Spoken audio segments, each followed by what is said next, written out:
Cascadia.js, how's it going? How's everybody feeling? Pretty good? Excellent. Excellent to hear that. My name is Kevin Winnery, and until about Friday of last week, actually, I was a developer experience engineer at OpenAI.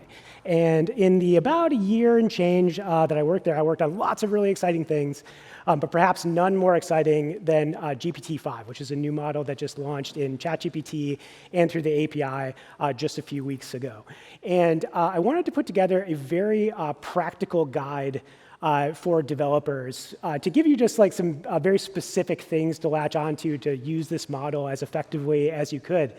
And I was racking my brain a little bit, and I was like, how am I going to make this stick? What is the universal language that binds all of us together, that in these troubling times brings people together as one? And the answer is obviously K-pop. So I think what I'm going to do is give you 5 very specific tips that you can use to maximize GPT-5 in the applications that you're building. And to help you remember what those things are, you will also learn about 5 bangers that you can find on Spotify and enjoy on your flights home. So get your phones out, not to take pictures of slides, but to search up the songs that I'm about to show you. And so the first topic that I want to talk about is effort and verbosity. And in GPT-5, these are ways that you can control how hard the model works to generate responses and how verbose it is in those responses. And Next Level by ESPA is the way to remember this because it's really 2 songs in one. It starts off with one song, there's a beat drop, it's a completely different song, and then it comes back to song number 1 at the end.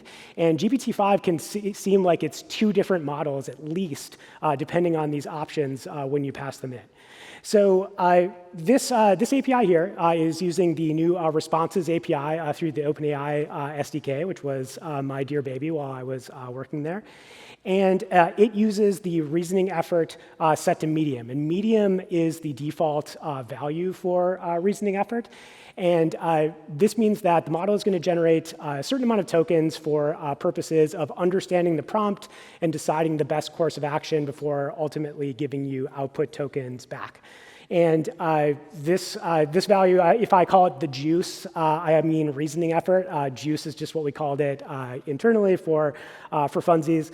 But this is one of the primary levers that you have for controlling latency and token costs when you're using this endpoint. So if you set it down to low, there's actually some discussion about whether or not low would be a better default for the API, because it will tend to be a little more token efficient. It will tend to be a little lower latency, but it was a breaking API change to do that, so we didn't end up doing it. But I would actually recommend when you're running a prompt through the API, try it on low juice, see how that works. A lot of the times we do find, like for sort of the middle of the bell curve of use cases, it's the correct choice.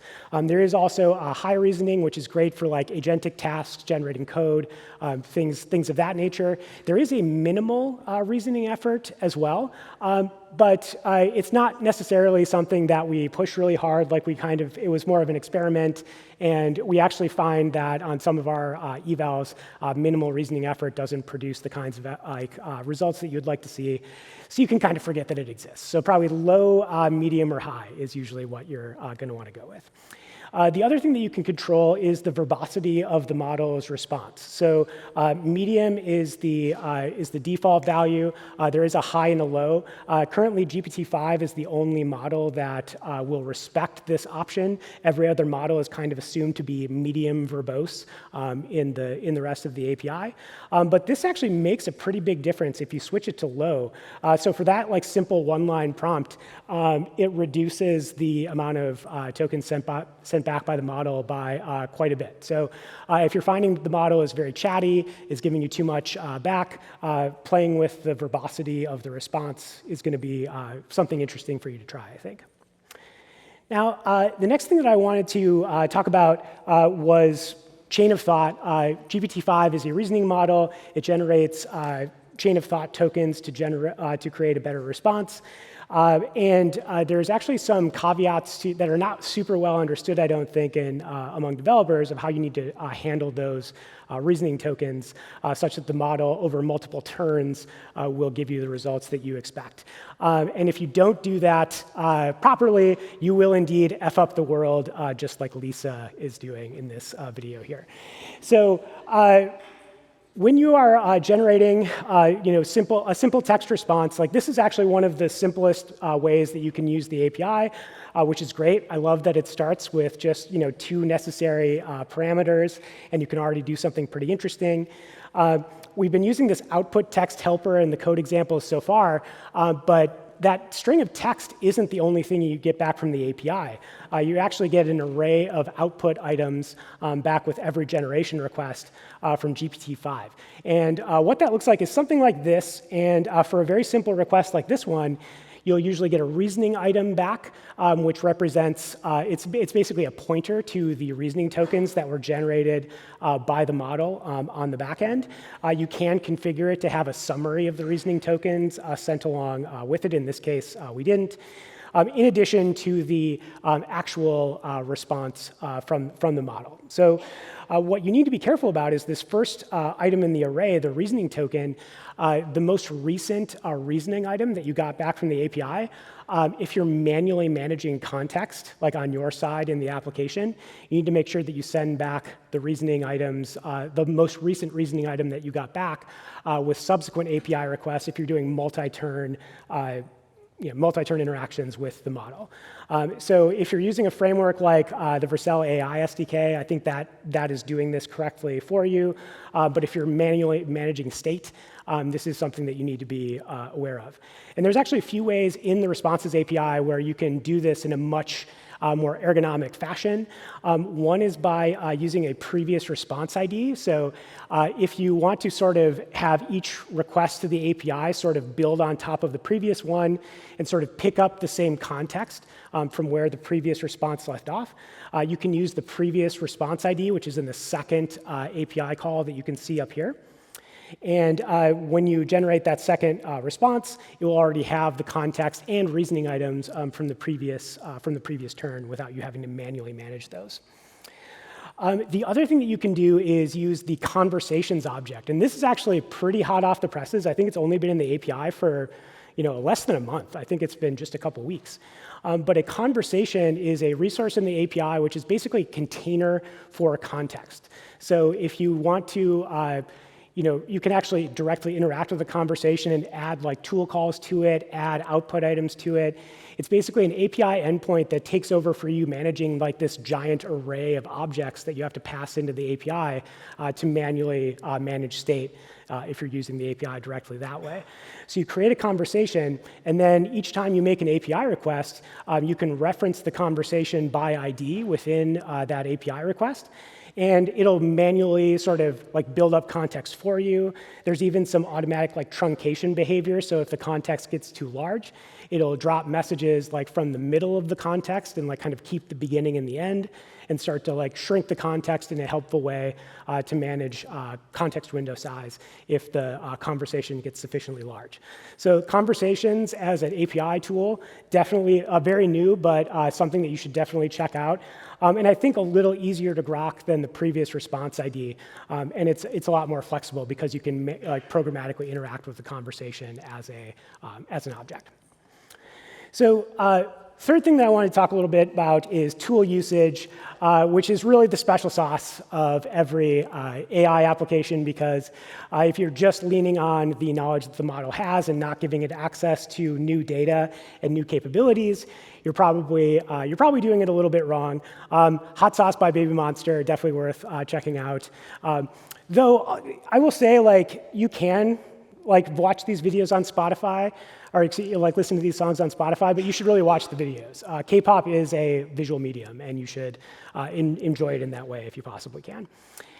But on the tools side, I wanted to, like, before anything like GPT-5 specific, I wanted to call out a couple things that I think are new enough that maybe not everyone is leveraging them to their full effect today. So within the Responses API, there are some built-in tools that you can use where you don't have to like juggle tool calls. It's just like a thing that's built into the OpenAI platform. And one of those is web search. So you just add this one line of code on line 6 here, tools, type web search, and now all of a sudden, your model has access to all the information on the public internet. You add structured outputs. You get structured JSON back from the API using this technique, and you've basically turned all the information on the internet into an API whose output format you control with like one line of code. So this is super underutilized, underappreciated thus far. I use it all the time. It's super, super useful. So the web search tool built into the Responses API, check it out. It's pretty awesome. The other thing that is part of the API relatively recently that you might not have seen is like built-in support for remote MCP servers. So this is actually, if you do take a picture of a slide, this one is useful because this URL is a live server-sent event emitting MCP server with no authentication. You can check it out and use it to play around with. It's actually in the OpenAI docs too, so maybe you didn't have to take a picture technically. But you can, with any remote MCP server, this is the code that you need to just like plug it into your generation requests and start pulling in context over the network. There's also like lots of different configurations for approvals that can support a number of different like human-in-the-loop flows and those types of things. But the ability to just like add in MCP servers with this little code, I think is pretty sweet and something to be aware of as well. But something that is brand new with GPT-5 is custom tools. And a custom tool is basically a tool where there isn't a structured input format. So if you define a tool, usually you will have to like set up a JSON schema that's like, these are the arguments that my tool expects. And then you'll also, you'll have like, as a part of the response from the model, JSON that you have to parse to like pull those different pieces out of essentially the arguments to the tool that you will then need to turn around and call in your own application. With a custom tool, the input from the model that comes back to you can be arbitrary text. So in this example, the tool expects to receive as input just a string of Python code. So in this case, the response that you're going to get back from the model is going to be a custom tool call where the input isn't like a JSON serializable string. It's just a string of text that conforms to the format that the model thinks that your tool expects. So because of the tool configuration that says the description is like, it executes arbitrary Python code, the model is able to intuit that, oh, the input to it is probably just a string of Python code, so that's going to be the input that I'll provide as a part of this tool call. And this ends up being useful in a few scenarios. Like, you can do the same thing using tool calling and like the tool calling interfaces that you might have used through the API before. But a lot of times you don't need the cruft of like the JSON wrapper around those around the content that you're generating from the model. And if you have like high volume use cases, latency sensitive use cases, like every token really does matter. So like if you're a cursor and you're generating JavaScript code and that's the thing that you want back from the model, just get JavaScript code back from the model. Don't bother parsing it out of a JSON, a set of like JSON arguments in the tool calls. So that's something that's useful for those types of scenarios. The other thing that you can do is provide a context-free grammar, which is basically a way for you to like tell the model to constrain what kind of text input it sends to you. So like if you want the model to always generate valid SQL code, you can give the model a context-free grammar for SQL, which is a thing that exists on the internet, or you can just provide like tools or a context-free grammar in a format called LARC, is the one that is supported in the API today. And basically, any text that you get back from the model is going to conform to whatever that grammar is. So you can kind of constrain to a new type of output format if that's useful to you. And that'll come back also as a custom tool call. And then the grammar in this example, this is also taken from the documentation, will show like how to add 4+4. So we went over tools. I'd also like to call out some things that came out about the same time as GPT-5 for handling like asynchronous responses from the model. You have the ability to do background tasks that take a long time. If you're using a reasoning model, that is certainly a possibility, like a long request to a reasoning model might take minutes before it comes back. So you have to have a way to cancel those or like monitor those and then potentially cancel and or kill. I know this is a very tenuous connection to the theme, but you have to have some kind of way to interact with those long-running processes as well. So all you have to do to generate a response asynchronously is set background equals true, like along with your API request, and that API request will continue to execute in the platform. In this way, like where you're actually making an HTTP request to the API, the response will come back right away, and the status of the response will be queued, I believe, initially. And you certainly can poll the response and kind of see the progress that way. But a lot of times what you'll want to do is use like HTTP streams and potentially like resume those streams if you need to interrupt processing for some reason. Maybe you lose the stream, like maybe there's like a mobile scenario you're trying to support. So you can actually take a streaming response, like start streaming the response from the model. You could lose your network connection, and then when you get it back, you can actually kind of resume the stream and start receiving events based on a sequence number of events that is being like sent back by the model in real time. So something definitely worth considering if you need to handle these things asynchronously. There's also the example of using it starting after that particular cursor. It is super easy. You just need to have the response ID that you're trying to sort of resume events on, and then a optional cursor to kind of say like resume after this the event with this sequence number.